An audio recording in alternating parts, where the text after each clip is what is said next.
Okay, let's get into this, Paul. Lovely to see you. Lovely to see you too, Lovely to see you. You got a good grip there. Oh, thank Used you. to play rugby. So it's Friday. Welcome back, guys. It's Friday. Me and Paul chilling. Why are we chilling? Why are we chilling? Because it's Friday and we have a bit more time, don't we? Why do we have time on a Friday? Let's explain this because people think we just sat around Oh. making videos, not making props. Yeah, well, Friday is a bit of a catch-up day for us because we do 10-hour days. So we Monday to Thursday it's 10-hour days. Not a catch-up day, an extra day. An extra day, yes, yes. Yeah, this is our day, isn't it? So me and Rob tend to have a play, and Clarky plays with us. Yeah, so Fridays we will make sure we're all set for the coming week. Yep. Catch up on any little bits and pieces that where we can, and spend a little bit of time with Clarky because the studio's quiet. A Friday is a good time for us to sit down, spare a few minutes for Clarky, so that you can produce Yeah. a little bit of content for you guys at home, so you get an insight as to what's going on. And fair play to him, he does pretty well putting up with us two on a Friday after a long week because we let our hair down a bit as well, don't we? And party. So, and eat profusely.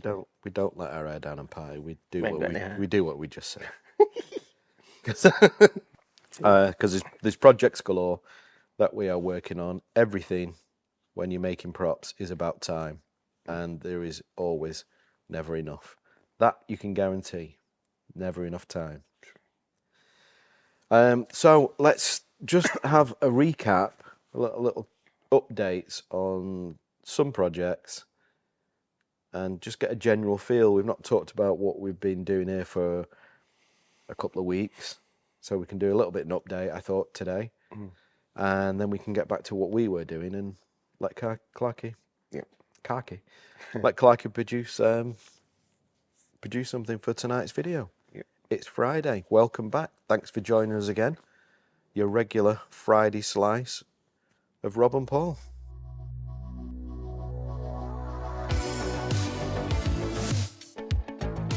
The Wall of Hall. It's not the Wall of Fame. It is the Hall of Fame, and that's the wall. So it kind of makes sense that it's the Wall of Hall. The Wall of Hall. Yeah. So we've done that. We've been improving the filming locales so that we can make some nice new content, stuff that matters and means something to us. Yeah. I think. But yeah, you may have seen it a couple of weeks ago. We did the Hall of Fame. We've got our visual representation, and I've got to say, everybody, after we'd done that on the Friday, everyone came in on the Monday, and they were looking at it, and they were picking out their favourites, and they were talking about it, and that's how it should be. Everybody here was motivated. It does look really good. It's a good idea. Well done, guys. But look at all those guys. It's amazing. I really like it. We're gonna need a bigger wall. This is why we do it. Yeah. There is your inspiration. If ever you needed any. If ever you came in here and you're all like, ooh, which is pretty much you every morning, you can take one look at that and you can be like, this is what it's all about. Yeah. Well, I've been doing some casting this week, so I've been walking past and you can't help but, oh, that was amazing, that. That's a little slice of everybody's enjoyment. When that was going on, they were on top of the world. Yeah. I love that. Absolutely love that. That makes it worthwhile. Makes all them early starts and them long days. Yeah. Way more than worth it. Yeah. 10-hour day is a long day. So yeah, I'm loving that. Absolutely loving that.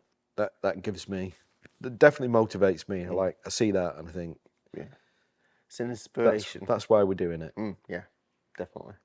So I saw a comment the other day, and it was someone asking if you have to be in the 501st to be submitted to the Hall of Fame.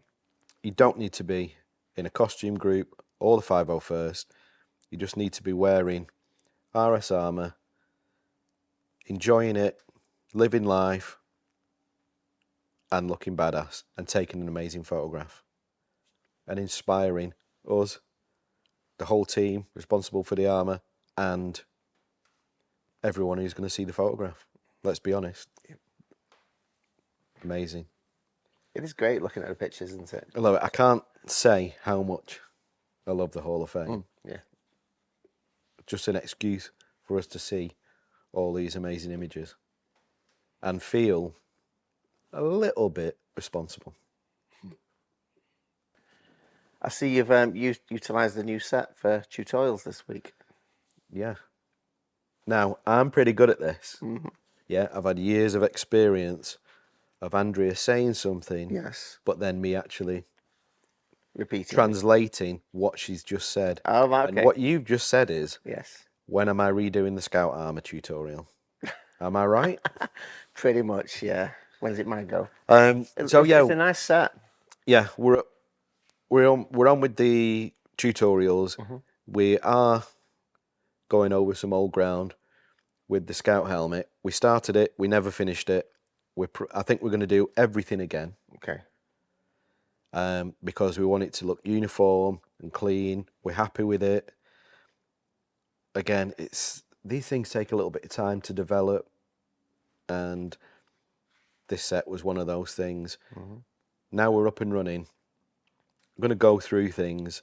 We did have a request I saw for Thai pilot, Oh, right. Okay. which we've never done. Now it makes sense to me to cover kind of the 5 main characters.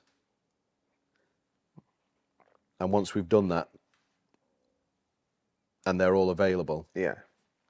we'll probably revisit some of the ones just so that they're all uniform and they all look the same. Everybody knows what they're looking at. So yeah, tutorials are coming. We're back on it. Now we've got a really nice place to do it. Everything's all geared up for it. We're all set up. We can just build. It's what we do day in, day out, all day long. That's what we do is spend our time building props. That's what we should be talking about. That's what we should be showing. As much as I like sitting here talking with you. But this helps. We've got news and updates and want to keep people in the loop, feel connected directly to the studio. It's nice to watch a good tutorial, though, isn't it? To delve into the world of RS. I watch a lot of YouTube now, because I don't find new TV and movies that appealing, and it's just so easy. I mean, I don't have a subscription anymore for Netflix or for. I do have Prime. I don't really want Prime, but I have it for the deliveries. But I have my YouTube subscription, and I can't recommend it enough. It's absolutely fantastic. I just watch loads of crazy stuff I'm never going to do. I watch this guy who fixes wristwatches. I find it. I mean, I'm interested in watches. I'm never going to try and fix one. Yeah. But I just find it so interesting and therapeutic watching it. Yeah. Well, I saw a YouTube video the other day, and it was this guy who's building a ship in a bottle, and it was actually pre-YouTube. It was like a video that someone had shot in the 70s even, and just watching him start to finish making this ship and prepping the bottle and putting it in. I suppose it's just similar to watching you on YouTube building a Scout helmet. It's just it just draws you in. You know all these little techniques and all. Do they have to get it through that little hole? Yes. They push it in. Yep. It's amazing. So it all has to, because sometimes they look bigger than the hole. They are. That's the key. It's all the tools that he uses. He builds it all outside the bottle, but he collapses it all. But then he has tools. Once he's put it in and placed it in position, he has tools that go in there, and he kind of pushes it all back into position. Then he'll have a tool with a little bit of glue on it, and it just reach in, just big long sticks. It's a bit like us making little tools to build the helmets or casting Fascinating things. stuff. Yeah. It just gets the stuff you can see is just. So I imagine there are people out there who are never going to build a stormtrooper, but are interested in how it's done. Yeah. and we're using the techniques from 40 years ago. So everything we do and are is old. I like that. So this is all 40-year-old techniques in how things used to be done. It's all changed now with all the 3D printing and all that kind of stuff. Yeah. So it's old school. Yeah, retro. It's how 40-year-old props were made 40 years ago. They're not yeah. even 40 now. It's more than that. They're like getting on for 50. We're just keeping it alive just a little bit. Yeah, I'm sure it'll die out with us. And then people won't do this anymore.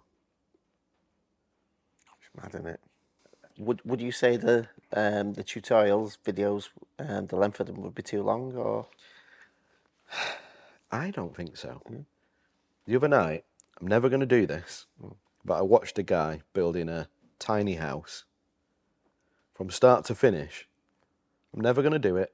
I'm never going to live in one. But I found his video interesting, and I think it was an hour and 40 odd minutes. I just watched it. I mean, it's kind of on in the background, and I'm doing things and moving around, but I'm listening, and I keep checking it out at an interesting point. So I don't think so. And it is what it is. It would be interesting to do a real time build and show exactly how long it takes, because these things don't take minutes. It's props. It's all time. Well, I'm going to stop you there as well, because that was a real time build. We talked about this before. The only things I cut out of that build were you'd leave in the set. Okay. It was 100% real time. Wow. Okay. So, producer just in here saying that the Scout one that just went out was almost real time. There was just a couple of little bits that were removed where I'd gone to the bathroom and stuff. Yeah. So, no, I like the idea of that. Yeah. And we almost, during lockdown, we almost started doing live builds. And I can't remember why we didn't do it, but it didn't happen.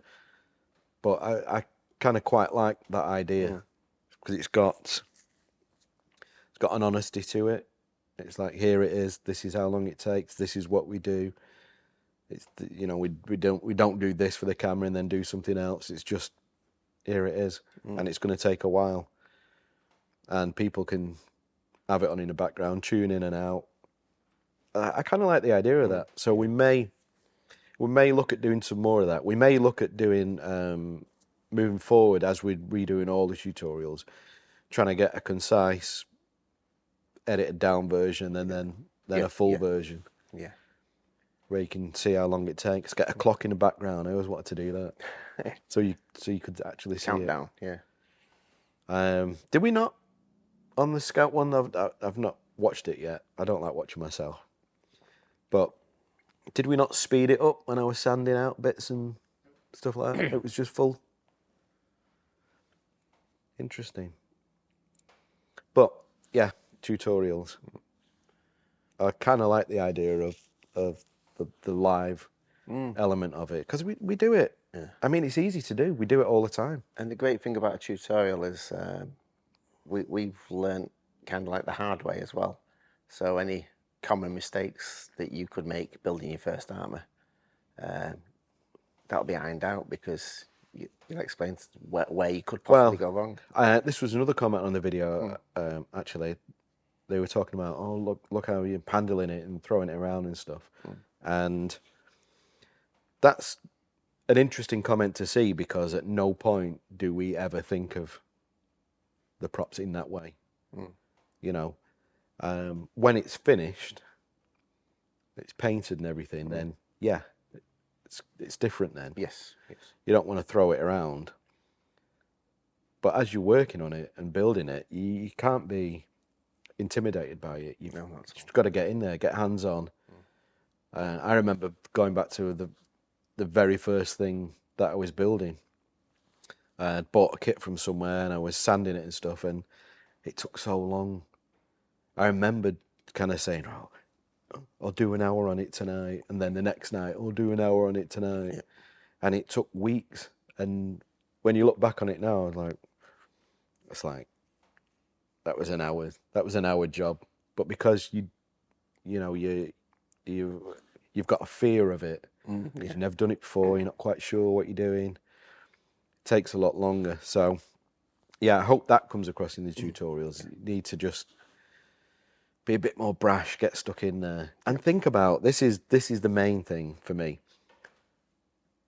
Go back those 50 years, almost, when they were on set and they were building these items. They weren't trying to get them perfect. They weren't worried about how they were doing it. They got stuck into it. They were on deadlines. They had to build this stuff quickly. And I almost think, I do think, I think it's been a belief for many years now, that if you're going to come at it very clinically and like measure and then measure and then measure and then put it in and then take it out and, all your necessary bits, it's going to lose a bit of the soul. The piece, they weren't made that way. And when you start doing that and worrying about this gap here and that gap there, it's not a good example after we just built the Scout, because there is a bit of to and fro with that to make that work. But I mean, Stormtrooper helmet. Yes. You need to get into it and just go with the flow, and that makes complete sense. Stuff. They made mistakes on them, and then they corrected them by doing something else. And there'll be a certain helmet that's built one way, a certain helmet that's built another way. Yeah. I think if you get out of the flow and the rhythm, and you don't follow the technique, and you try and build the most perfect one, it's not. I don't think you're going to get the same satisfaction at the end. The end result of the helmet, I don't think it's going to be. I don't think it's going to be a true representation of the way that they made them for the original movie and the spirit they were made in and the techniques they used. Yeah. So we're getting into summer, which is nice. Temperatures are going up. Yeah. T-shirt weather.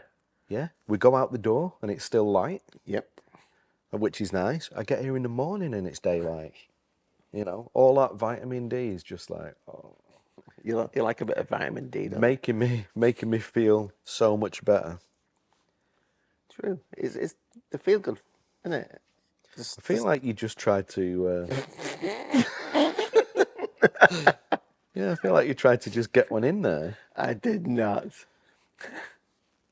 Last week, Paul Hart came in with his son. Yep. He was going watching Sticklebrick at the arena. Yep. And he had a look round. Did you meet him for the first time there? I did, yes. I go back many years with Paul. I've had him on Facebook for God knows how long. But yeah, it's the first time I met him. Been there, done that. I'm getting you back there. Yeah, for your vitamin D dig. So, he came in, had a look round, and I think we were messing about with Scout helmets then, or part of the tutorial. Yeah. And he was saying, "Oh, is it one of the most difficult builds?" And it is, but it's not the most difficult. The most difficult is, and none of them are difficult. I don't look at it as difficulty. I think, and I should have answered him with this, but it took me a few days to think about it. But I don't think any of these are difficult. I think they've just got more steps from the beginning to the end. So rather than look at a kit and then think about all the things you've got to do, if you just break them down into little chunks and think, okay, I need to do this part, then this part, get it in the order that you need to build, then I don't think they're more difficult. Yeah. As such. But I would say, no, I don't think they're more difficult. You just got to follow the steps, break them down, do one chore, then the next, or one task, then the next, then the next. So it's not the most difficult. Is a Stormtrooper easy? It's probably got less tasks and there's less technical ability needed on those. But I mean, how many times you see the ears wrong on Stormtrooper helmets. Yeah. So they've all got their little jobs there where, okay, this is a crucial job now to try and get. I mean, with the tie helmet, there's the same thing. There's little points where it's going to be easy to mess this up here. Yeah. So no, it's not. It's not the most difficult. The most, or the most tasks. The one that takes the longest, the one that you've got to work on, the one with the most tasks is definitely the Boushh helmet. Yeah. Well, like the Scout helmet, it's obviously there's clamshell and the visors. The peak is clamshell as well. But then with the Boushh, you've got the additional pieces. That's a clamshell. All the bits, yeah. So you build the two halves, and then there's all the dressing to go on the top. Yeah. And that's time consuming. At some point, we'll probably. I mean, that would be a long video, a full Boushh build in real time. That would be long because there's much more than a day, full day in that. There's getting on for a full day in the Scout from start to finish with the filling. Oh yeah. Just to get to the primer stage really, with all the sanding and everything.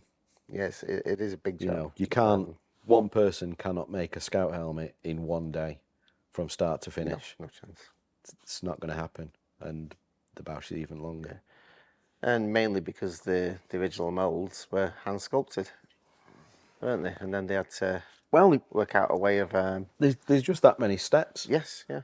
On the Boushh, and by the time we've got to 1982, they were really pushing the boundaries of what was possible with the vac form process, and that's really clear to see. But I like that. Yeah. Well, let's talk about this Boushh helmet. Where are we up to, and the amount of processors. So let's just think about that, because we've talked about it already. It's time, and the amount of steps and tasks in the Boushh helmet. There was I'm probably going to miss some here, so let me just think about it. We got hold of the molds. We had to do a load of research on the helmet. Then we had to make the actual production molds. Then we had to build, vac form and build a helmet. Then we had to trim out and organise how we were going to do all the cappings for it. Yep. Then we had to build one so that we were finished and happy with it. Then we had to build another one because we learned things from the first build that we didn't quite anticipate. Then we had to do a initial paint master. Then we learned from that the mistakes that we made on the first paint master. We did a second paint master. Then we had to research and source all the kit parts for the ear greeblies and for all the greeblies.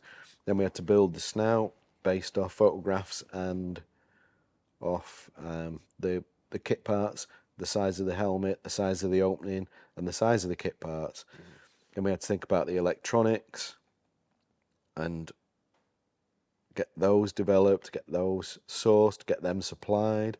Then we had to think about the leather, and we went through a couple of iterations of different leathers because some of the leather,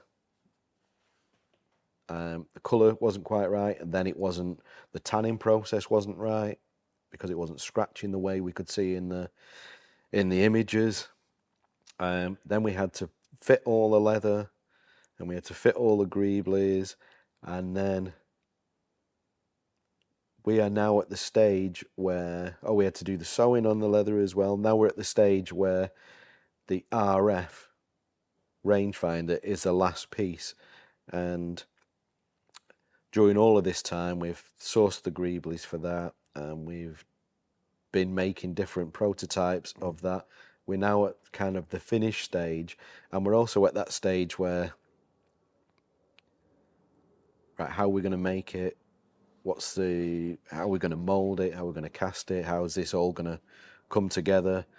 It's got all these kit parts stuck on there, and they're all unpainted. The natural kit part colours just stuck on. So I don't know if that was a last minute thing, or I don't know why they never got painted, Yeah. which I find quite interesting. So we wanted to do it that way. We didn't want to stick all the kit parts on, cast the piece, and then try and paint them and stuff. All the kit parts need to be separate. Yeah. So we're just colour matching those at the moment. You've been doing a little bit of that Yes, yourself, haven't you? Yeah. With pigments in the resin so we can pull them out. Two, I mean, there's some small pieces on there. On this RF stalk, the trick with this is why it's been left to the last.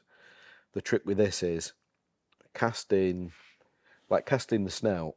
It's a nice sizable chunk. You get a nice chunky mould, you pour it in, there's plenty of resin. These little kit parts on the RF stalk protruding, that's the bit that protrudes out of the helmet.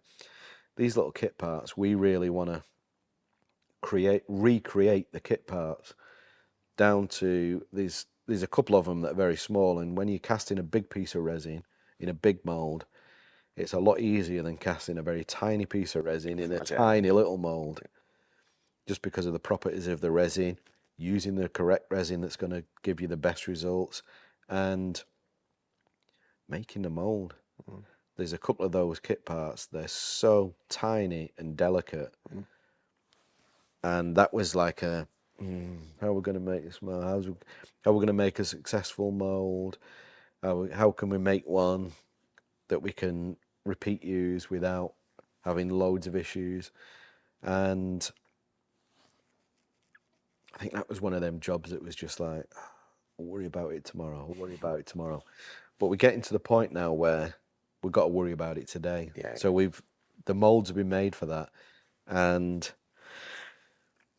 I think I found some good solutions to do it. But we're now, as you know, you've been casting them up. The two little parts, we actually made the mould of them on the sprue from the kit. Yeah. Which is definitely the way to go. So all of those parts are done. We've still not got the aluminium piece that's going to go in the front. That's at the machine shop. It's a very good machine shop. And if you're good at something, you're always in demand, and they're very busy. Not sure. I've not got a date.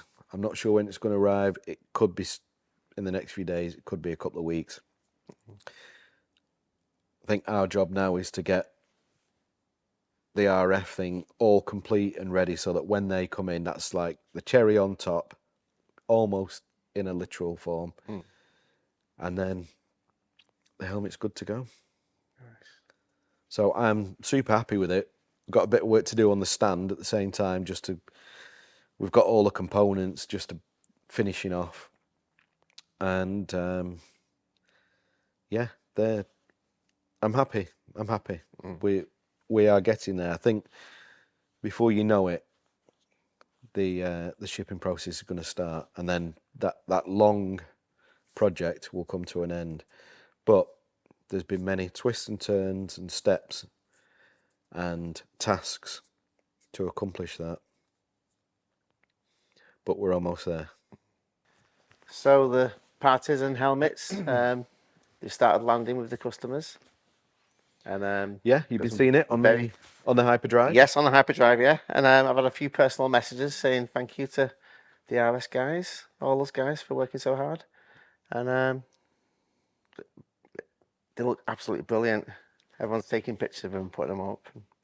Yeah, They're looking very good. they do look nice. I saw one on hyperdrive with the two tubes, and I was like, yes, it's such a nice display.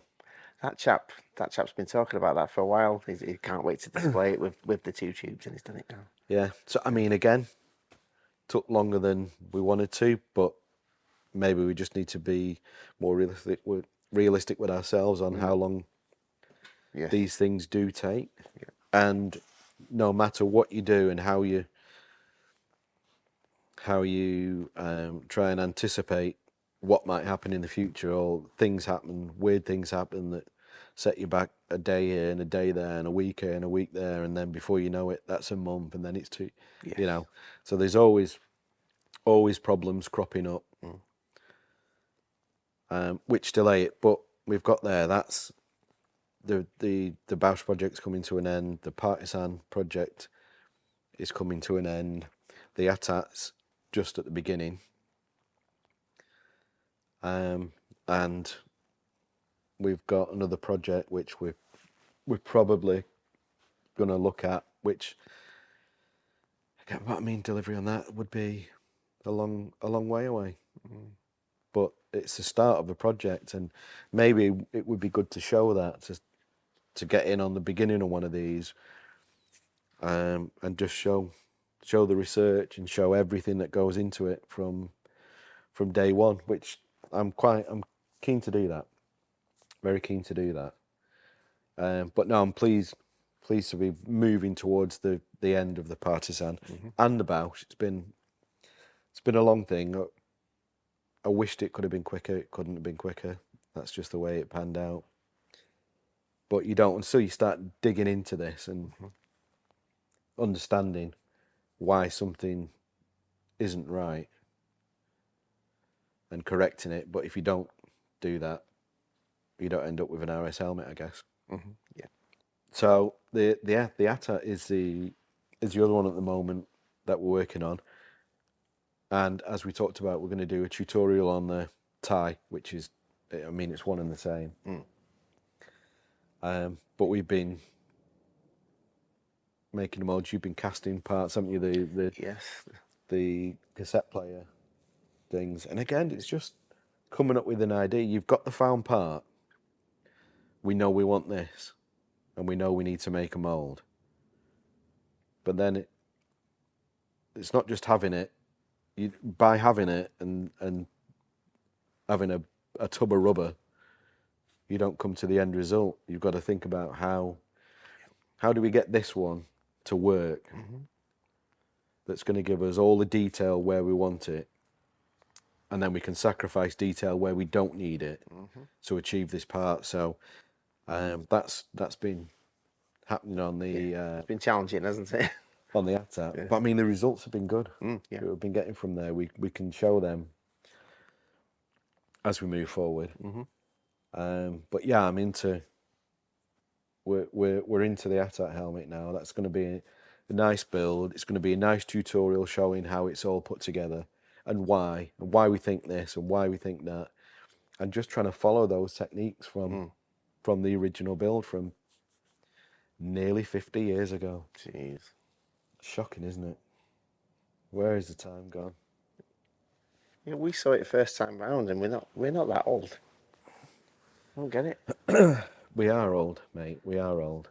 38's not old. That's the problem. Well, let me just say, you've got more behind you than you've got in front of you. Yeah, true. You always bring me down. You're such a bummer, mate.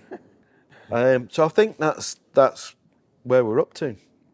Yeah. We've got a couple of projects coming to the end, a couple of projects, or a project at the beginning, and something interesting that's just at the research stage. I think maybe we should look at that. So what have we got happening? We've got tutorials coming on. We're going to finish the Scout, which is not far off. Then we're going to get straight into the tie build. Okay, yeah. Do a tutorial on that. Obviously, helmet first. Yeah. Yep. Yeah, and then we can look at the box and the armour. But definitely the helmet. I don't know if we can go through all the kind of 5 main helmets and then go through all the armours. But helmets, I think, is definitely the focus at the moment. Yeah. And it's good. Be a good one to do, since though we're working on some at the moment. Yeah. I'm looking forward to seeing them. Well, I've enjoyed our little chat. Yeah, I've enjoyed our little chat I've too. enjoyed our little chat. Yeah, it's been very interesting. It's been a nice little tea break. Yeah. And can we shoot another one this afternoon, just so we can have another nice little tea break? Too busy. No. Yeah. Well, I've really enjoyed it, and I hope you guys do too. And we'll see you soon. I love you too.